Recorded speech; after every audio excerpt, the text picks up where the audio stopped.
কেনই বা এত মহব্বত?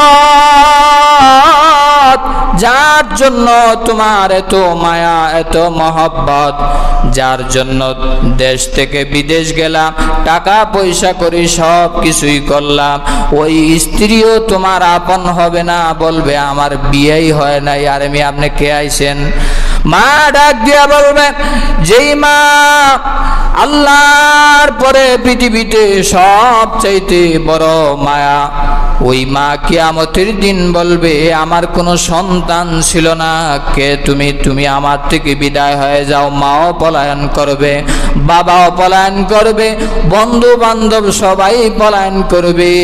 ওই কিয়ামতের দিনে একটা আমল নামা কেউ কাউকে দিবে না। এই জন্য আমার প্রাণের ভাইয়েরা, বলকের বাদশাহ ইব্রাহিম ইবনে আদহাম বলকের বাদশাহ ছিলেন। ইরাকের বলক রাজ্য ছিল, সেখানের বাদশাহ ছিলেন, বিশাল বড় রাজত্বের মালিক। অপরদিকে আবার আল্লাহর ওলি মনস্থ করলেন মক্কা শরীফে যাবেন হজ করার জন্যে। বলকের বাদশাহ ইব্রাহিম ইবনে আদহাম মক্কা শরীফ গেলেন হজ করার জন্যে। 1 কেজি খেজুর কিনলেন। পাল্লা দিয়ে যখন মাপা হয়, খেজুরের 1 কেজি খেজুরের নিচে একটা খেজুর পড়ে ছিল পাল্লার নিচে।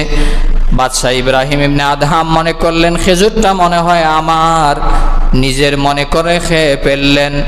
আবার হজ থেকে চলে আসলেন, 1 বছর হয়ে গেল।